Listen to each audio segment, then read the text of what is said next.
I missed you, old friend. Let's do this again. It's going to be another very long fall season. Still look stupid. Hey everyone, Joe here from ActionX. Welcome to What's on the Tube, or welcome back if you're here for the start of our DC's Stargirl Season 3 episode reviews. That's right, we are back. It's been, I want to say it's been a little bit, almost a year since we last closed the door on the last chapter, the last book, the last graphic novel of Stargirl with Summer Vacation. Here we are, number 3, Frenemies. It's been a long way. It's been a very interesting year for both What's the Tube and the DC Warner Brothers brand. It's been a very, very long year so far. And technically, all the exciting stuff happened in the last month. So who knows what's going to happen in the rest of 2022? Who the hell knows?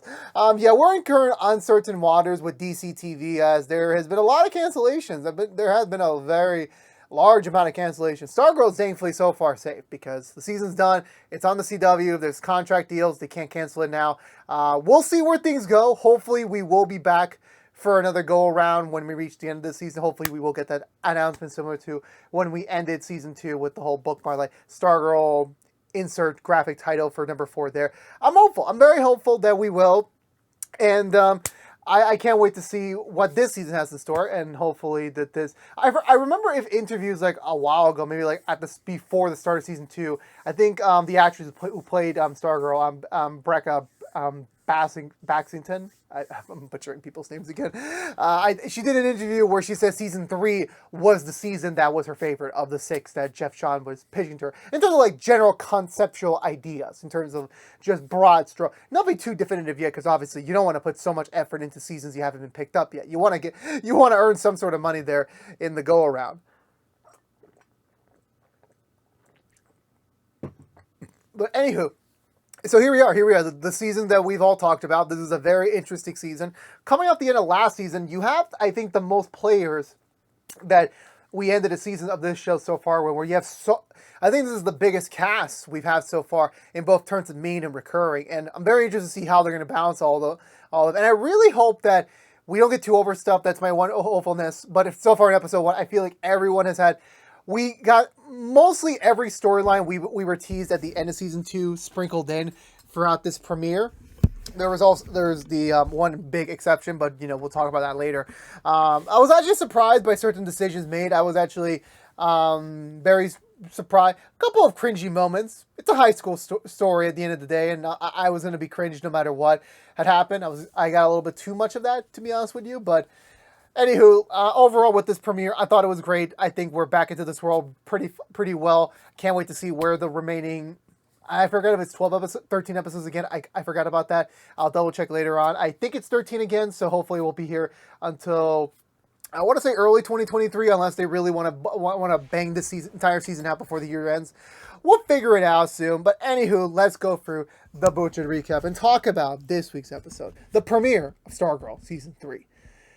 So we began in a montage-like fashion. A very stark difference to season. Season 2 was like a cold, hard, dark opening. This is kind of like a calm, breezeful thing. We're catching up on the characters slowly but surely.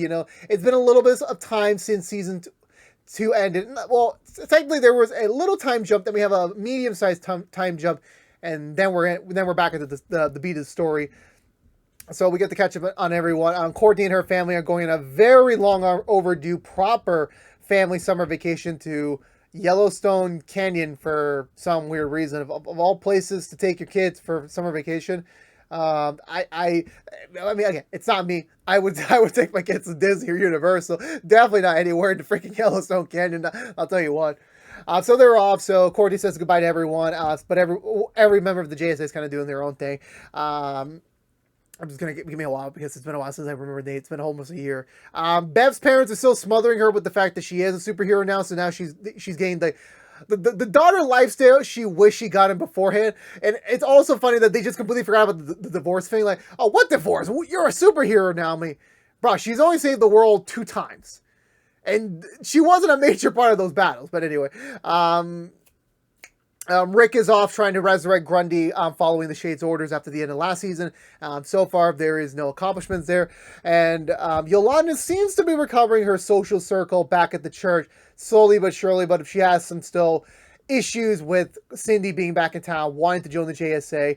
And Cindy is trying her best to be good, but you can tell this is not something she's really comfortable with, mind you. The Sharps are no, the Crocs have moved in next door. Artemis is living her dream life. You know, her parents are back after. Again, it's such a stark contrast to last season where I feel like everyone was a bit on the downer when we began season 2. Everyone's a little bit more on the happier side this season. Well, actually, no, the heroes were a little bit more happier compared to, you know what, it's been a while since I watched season 2. Pardon me for forgetting a couple things. And of course, obviously, the big one, Starman, is back in town. You know, Sylvester is alive. He's staying at the Whitmore's residence while the family's out on vacation. And we apparently find out the Gambler's back in town. Like, you know, obviously it's a small town. Guess who's going to come to stir things up? The Gambler. It's been so long. It's been over almost 2 years since we last saw him back in season 1. He ran over her like a little bitch and did not participate in the last year's fight, but now he's back. For what reason, we don't entirely know. But so we get the logo with the frenemies, and then we pick things up. I want to say like a week or two after. I mean, they had a road trip apparently because it's cheap. You know, this is a small town. They're not rich or anything. You know, owning a body shop does not mean he's rich. Then again, I never see Pat have any customers, so I really don't know if they're even paying their mortgage on time. So they roll back into town. Sylvester apparently fixed up the entire place since they've been away. So it's back to normal. Like, you know, all the battle damage we got throughout the entirety of season 2 is now gone. You know, it's back to normal, back to the old house. And, you know, Sylvester's kind of fitting in nicely. You know, he's made some improvements to the basement, which is also now his temporary bed, you know, living arrangement. And he also made a proper, like a cabin, a proper display for the staff to be in instead of just being in a wooden box each and every episode. Which honestly, for me, I'm like, that's actually pretty sweet. That actually is pretty sweet. And the staff was like so happy. He's like, finally, I don't have to be confined to a wooden box every time my owner forgets about me. And, you know, the staff's a little over happy that, you know, Sylvester's back and, you know, Sylvester's like been really digging to be back with it. Also, apparently Courtney brought the staff with her on vacation, which I'm like, okay, that would have been a cool thing to like tie in. Like, what if Stargirl had an adventure down there? I don't think she did, but like, still kind of a weird thing to bring the staff with you. But all right, whatever you want to roll with here. There's so many directions that they take it, and yeah, Courtney's getting a little bit of a vibe that Sylvester's really kind of overzealous with the staff being back, which is kind of reminding me of Thor: Love and Thunder. Even though that movie came out recently, and I'm pretty sure Stargirl had no idea what the hell they were doing with that movie, but it's kind of funny that it's kind of, you know, similar tropes a bit, not 100%, but like it has a similar element. Courtney talks to Pat, and she's expressing a little uneasiness with, you know, with Sylvester being back and his relationship with the staff. And it's been a little bit. Oh yeah, I forgot to mention is that do we find out how Sylvester got resurrected? We don't. It's just apparently at some point after Courtney reactivated the staff when she was chosen, he was resurrected back in his coffin, which honestly is probably the most scariest thing. Imagine you died, you come back almost more than a decade later, you're stuck in a box underground. Like, we have so many questions, and I'm pretty sure this season's going to answer it, I'm pretty sure, but there's like, what the hell happened to you? Like, how did you get to this point? That's what we want to know. And once Sylvester got out, he was like, fuck, where do I go? My sister's dead. My parents are dead. I have no wife. I have no kids. The fuck do I go? And he realized, like, the only thing he had left was being a superhero, was being Starman with the JSA. Most of the JSA is dead. Okay, well, I guess I'll find Pat and see if he has the staff, and there you go, I can restart my life there. And here he is, and he forgot that, he realized that, oh, there's a new successor, there's a new star hero in town, and he's trying to figure out, like, what is a life post-Starman, and that's what Pat's here to do, you know, since Pat kind of jumped back from being Striped Seed, being the sidekick all around, just being a family man, now being Courtney's, you know, mentor, and, you know, with the rest of the JSA's mentor as well, and you know, it's kind of the role he found himself suited for, and he wants to help Sylvester kind of find his place in this world again. Now that he's come back, of course, obviously things are still awkward with like the Crocs living next door, and it's just again, this is where the cringe comes in. Which I'm not trying to blame the actors. This is their characters, but like just them trying to make friends with the Whitmore and Dugans. I'm like, why? You don't have to. Like, my neighbors never asked me, like, do you want to go get coffee or, like, a drink or something? I don't want to, but I'm like, you don't need to say it. Like, I don't. Like, like, yeah, it's polite to say, hey, how you doing? Have a good day. Like, that's the customary neighbor thing to do. But you're not really just going to, like, hey, me and Barbara need to have coffee sometime. I'm like, this is why I don't want to move to a small town. When I get married, I do not want to move to a small town and raise kids. Like, I prefer the city life. Like, I'm not dealing with this small town bullshit. I'm not. I'm going to be stuck here in my house with my Funko Pops and my collection. I'm going to live life. I'm going to live life like that. School starts back up, which also is kind of weird because, like, they just had summer school and now they're back in school, which I'm like, I feel so sorry for them. They never got to really enjoy a summer break as friends, but I'm like, okay. They regroup back at the JSA table. It's still a little bit awkward, still a little bit weird between them, Everyone's friends, everyone's friendly with each other, but of course, Yolanda's still holding resentment to Courtney about, her accepting Cindy into the JSA. Beth's getting smothered by her parents still about, trying to improve the superhero suit, trying to, like, build up her social media platform or whatever, stuff like that. Rick is failing to try and resurrect Grundy, and also, I forgot the Shade's still in town. I completely forgot about that. Yeah, Shade's still in town, and he's just trying to find his cup of tea, his right cup of tea. And I realized I skipped a pretty important scene where Courtney and Pat are just on the patio after their conversation about Starman was done, and then they get a knock at the door. It's the gambler. And at first I'm like, did they never meet the gambler last time we saw him? And like, oh no, they did. But like, they're just acting so unshocked because like they're just so used to like, okay, Sylvester came back. Then the Crocs are moving in next door. What the fuck is next? The gambler's back. Great. What more can we ask for? So the gambler's back in town and he's trying to. It's also the traditional, like, I love this in TV shows where a character from a previous season doesn't come back for a recent season, and they're like, oh yeah, I know about the events of that season, that was a dark, groovy time, man, but I'm back now, and I missed that. It's like kind of how, like, that conversation started out, like, yeah, he knew about Eclipso, he knew about what they did with the Black Diamond, he knew about all those events last time, and he was actually quite happy he wasn't involved in that one, because what the hell was he going to do in there? And it's also, like, just another random aside that I'm actually pretty happy that they didn't decide to just put in the gambler just as, like, a random secondary villain just to stretch out the story. I'm very happy. But he's back. The main reason he's back is he's willing to reform. He's looking for redemption. Apparently he found a daughter, or he is aware now that he has a daughter somewhere in the grand US of A, and he's trying to find her. And, since Blue Valley has kind of been like a home for second chances, he's hopeful to find her, bring her back here, and they kind of raise her as, like, the dad he wants her to be, which I'm like, bro, your kid's probably in her teens. She's probably adopted already. I don't even think she wants to even go with you, man. Like, imagine if I was adopted and suddenly my real parents come out of nowhere after, like, 17 years of me living, say, hey, we want you to live with us. I'm like, no. Like, fuck no. Why would I uproot my entire life? Like, yeah, you can come visit me, but I'm not going to uproot my life. I don't even know what the gambler was thinking. And he doesn't even know if she's out there somewhere. He just knows of her existence. It's like he's saying, like, oh, I have my daughter. Like, that's kind of like the way he's pitching it. Courtney and Pat kind of see and can vibe with him a little bit on it, so they don't really, like, get into the action-y stuff with him, to be honest. Then the next day, Gambler goes to meet the Shade, who the Shade's trying to find his perfect tea, has to be perfectly crafted and perfectly blended to create a scrumptious wonder. To be honest with you, my tea, if he ever tried it, would probably be like, this is the worst tea in the world, but it works for me, so I'm not really complaining much about there. So the Shade's trying, the Gambler's trying to do his what he said to Courtney and Pat before about his daughter, and the Shade's like, you don't have a daughter, I don't believe you, get the hell out. He threatens him with his powers, and the Gambler leaves. However, once he leaves, the Shade apparently is losing his powers, because the power source he has is finicky. Which, I forgot to mention, like, if the Black Diamond was destroyed or not. I think it was destroyed, yeah. I don't remember the entire power origins for last season. I really don't. It's been a long time. I apologize. So, back to the school. They're trying to just talk things through. Cindy joins in, apparently now an official member of the new JSA. Apparently there was a vote after season 2 where Courtney and Beth decided to give Cindy a chance, and Yolanda and Rick were like, hell to the fucking no. They were, Rick knows, like, yeah, she's a villain. She's fucked us over many, many times. Yolanda's like, she ruined my life. She ruined my entire, life with my parents.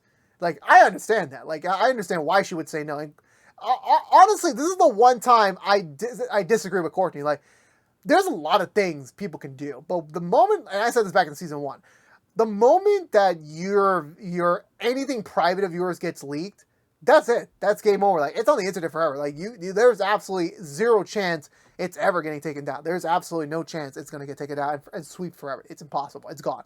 What Cindy did ruined her life. It really did. It basically screwed up the entire trajectory of her life.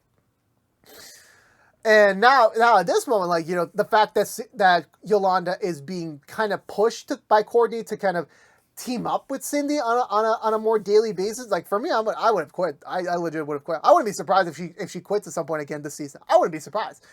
I mean, hell, there's still a lot of unresolved conflict between all of them, but hell, they're just trying to do it best for the sake of, their friendship and, the power of being a hero. So I get all that. Cindy tries to move on the conversation to Starman's return. What does that mean for everything going on? And while Courtney is happy that, yeah, Starman is back, there's still just a bunch of, what do we really do now? And also now the Gambler's back. What does that mean? Like, is he trying to bring up another new ISA? Like, they don't know the scheme there. And again, it's also kind of refreshing that season 2 began with, like, they have no idea who the fuck they're fighting next. Now immediately season 3 starts, like, okay, the Gambler's back. We kind of have a purpose again to, like, be active, to have these team meetings. Yolanda has enough of it because she just can't take any more of Cindy's BS. So she leaves halfway through. Pat shows Sylvester the proper stripe machine back to working order. Again, how the hell did these people have time to fix all these things in like a few weeks? I really don't know. Sylvester's praising Pat for his, his creative, decision, like to actually build the suit and, the fact that he's leveled up so much in life in the time he's been away for. And he's very, very happy. And, he wants to see Stripe in action. So he takes the staff and, to fly up in the air. And they have a little race. Like, honestly, this was honestly the scene where, like, him and Pat are in the air. And it's, like, it's so well done. Because you can feel that, like, these are two old friends reconnecting after so long. And they're just having fun. Like, right now, they're just in the fun stage of the catching up period. We know they're going to have arguments down the road. But let them enjoy their time together. Like, it's been decades. They're back together as, like, bro-migos. Kind of now on equal footing again. And, for Pat and Sylvester, they're just having a ball. They intercept a crashing plane nearby and they save it. And they're like really, really excited that they got to do like this actual team up moment. And they return home like all super excited about it. And, the rest of the family is like, hey, Sylvester, you promised Courtney you weren't going to be Starman again. What's up? Well, what you doing? And, Sylvester apologizes for overstepping and, it's kind of been rough, having the staff again, being able to, like, do these cool things again. So he gives the staff back to Courtney and he kind of, like, sadly goes back downstairs while Pat decides to go start cooking dinner, which I'm like, it kind of looks pretty late there. Like, you're going to start cooking now? All right, it's a school night, but whatever. Courtney goes downstairs and, she understands, like, yeah, Sylvester really doesn't really know what to do now that he's not Starman at the moment, because the staff chose Courtney and, he has to accept the fact that, yeah, it's Stargirl now, not Starman. And, at first Courtney's like, if you want the staff back, you can have it. Like, let's get it out of the way now. And he's like, no, I don't want to do that. You're clearly the chosen successor, you're in charge now. And after a little tinkering, Courtney thinks and like, you know what? We can make this arrangement. And I'm like, oh no, why does everyone keep saying the word arrangement? Like, it sounds creepy in theory. It really does, in my opinion. She offers them that, like, when she's in school, Starman can be active. So if there's ever, like, a daytime threat or, like, anything that happens in the morning while Courtney's away in school, Sylvester will be the one to save the day. But if anything happens when, like, Courtney's out of school and, like, she's, not in school properly, then, like, yeah, she's Stargirl full time. And it's kind of like that weird thing where, like, I'm pretty sure we're going to get some conflict of interest here. And the staff doesn't really care. He's just happy he gets to be used more often now. Sylvester agrees. And, he agrees that, like, yeah, Starman's back. We're going to have the Starman Stargirl Power Hour. Let's do this, ladies and gentlemen. Let's get shit done. However, this little joyride for Sylvester gets cut short as Courtney gets a call that there's a little disturbance that Beth picked up in a few miles outside of town. So the entire JSA team suit up. And honestly, this could have been their first real skirmish fight. Where, like, it's not a main threat. It's just a robbery nearby. And they're kind of ready to get into some action here. So they're ready to go. Also, I forgot to mention this at the start. At some point, again, I'm pretty sure that Rick fixed the hourglass. Somehow. I really don't know how he did it, but I'm like, you know what? It's off-screen matching. Let's just call it off-screen matching. Cindy's there as well, so they're ready to kick ass. You know, again, did we really need the full JSA here? It's literally 5 of these fuckers. Like, I understand Beth being there for moral support. I get that. But if you just need Courtney or Yolanda or Courtney or Rick, you got this. You don't need it. You don't need the full team here. You really don't. So they're ready to go, and all of a sudden, as they're about to begin the beatdown, Artemis shows up, takes down all 5 of them on her own, calling this a tryout for the JSA. And I forgot to mention this before. Artemis's mom goes to Barbara's place of work to kind of beg her, like, can you let Artemis join the JSA, please? Like, I know she really wants to be on it, and Barbara's like, I don't got control of it. I'm just Courtney's mom. I got nothing to do with this superhero business. Like, what are you asking me for? And Artemis's mom just frightens her, like, you know, she's gonna get her way. She's gonna get it. I'm just looking at myself broad. Like, this is just so unnecessary cringe right now. I'm enjoying it, but also I'm just cringing so hard at these certain scenes. So they technically stop the crew. They regroup back at the JSA base in the body shop. They're trying to pinpoint the name of the gang, and it apparently has a connection to the Gambler. And so now they're just assuming, like, oh, it's a coincidence. The Gambler's back in Blue Valley, and now this crew showed us a few miles outside of the valley. Like, this has to be a tie-in somehow, but they need time to, like, actually confirm it. So they decide to stick it out and wait around before they go back out there. Cindy gets bored. She heads out, like, you know, saying call her when, like, the actual action starts. Courtney's trying to, like, give Cindy the opportunity to, like, really connect with the team, but it's not really working. And Rick is just, like, point blank, like, yeah, we should never, like, this whole supervillain team-up experience is just not worth it. Like, we should not be wasting our time on this. You know, this is not what we need. Meanwhile, the Gambler, who is living in a trailer park of all places, is beginning his search to find his daughter somewhere in the U.S. of A. He looks around. Some things are pretty suspicious, and when he's, like, finishing up his search, he finds that there's a very illicit data source detected. I don't know what to call it, really. And it apparently is camera feeds of all the major places and major houses in Blue Valley. And the Gambler's, like, kind of confused what the hell's going on until he finds a camera source for outside his place. So he goes inside just to take down the camera, but he gets attacked off screen. Meanwhile, Courtney and the others, like, are about to approach the Gambler to question him on why he's potentially doing this. Rick's just going in straight for, like, we're gonna beat him up. Like, honestly, dude, again, you don't really, it's the Gambler. Again, he's not a physical threat, my dude. You don't really need the whole army here. And of course, Yolanda's, like, asking Courtney, like, why are you holding back? Like, why are you not giving him the proper punishment he deserves?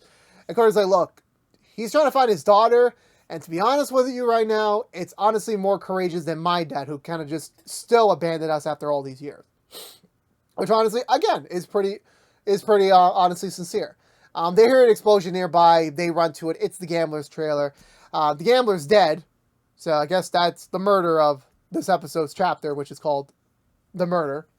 And it's Cindy standing over his body with his gun. And she's just like, I didn't do it. I'm like, oh my God. Like, the way Cindy acted in this scene was like, brah, like, this is... Okay. That's how the mystery started. Like, that's our mystery. Who the hell killed the Gambler? We don't know, but we'll hopefully start getting answers next week. Because that was it for this premiere episode of DC's Stargirl, Season 3. So, for me, I think this was, jumping back from the top, I thought it was a great episode. I thought it delivered everything we needed to do. Definitely set up the tone for the whole season. A lot of storylines to tackle on this season. Of course, we didn't get into like, the Thunder Pen and his new owner. We didn't get to that. We didn't get to Mr. Bones and his organization yet. We didn't get into a lot of other minor things yet for the season. We didn't get to that yet because we knew we had the whole season to talk about. So we'll probably get to it at some point in a bit in the next couple episodes. But now this was just the right way to kind of bring us back into this world, reintroduce us to these characters again, figure out what the stakes are this season, and starting to get the ball rolling there. Trying to figure out what is next, what's going to happen next. Like, we don't know yet. We really don't know. Like, it's literally a big old question mark right now. It's a big old question mark. But again, I enjoyed it. It's great to be back in this world, and I can't wait to see what the next, hopefully 12 weeks have to offer in terms of a storyline and see what juicy things we can discover this season. But for me, I'm going to give this episode 2 thumbs up. I really enjoyed it. I can't wait for the rest. I'm starting to lose my voice. It's been a long time talking about a tea because the tea's gone cold. But anyway, this has been Joe from ActionX reviewing every episode of the third season of DC and Stargirl. If you want to know what we're doing normally on What's the Two besides our Stargirl episodes reviews, we're currently doing High School Musical, the musical, the series reviews each and every week after brand new episodes on Disney Plus. So they go, and also they go live tomorrow. So go check them out there. If you don't care about Stargirl, your luck. We'll be back next week with another brand new episode. So Stargirl will have the Thursday time slot moving forward after a brand new episode on Wednesday nights. So you will catch all the episode reviews for Stargirl here on ActionX for What's to the Tube. Which is honestly funny because next week I will not be in the set. I'm actually going to another. I'm going on a trip again. But I will be reviewing Stargirl remotely from that location. So if the camera quality, if the sound sounds differently, I apologize. But we will be back to normal episode 3 going onward. So it's just 1 week. We're going to be a little bit iffy, but we'll still be on time next week. But again, this has been What's the Two from ActionX. Please subscribe to us on youtube.com/ActionX videos. Ring that bell for notification when our next episode reviews live. Please also like, favorite, share this review if you want to. Please also follow us on social media to stay up to date with any sort of updates we may have for either of our channels. But until we see each other again, for all you Stargirls out there, it's great to be back. Time for another TV season with y'all. But again, until we see each other again next week, stay safe out there, be good to each other, and as always, peace out.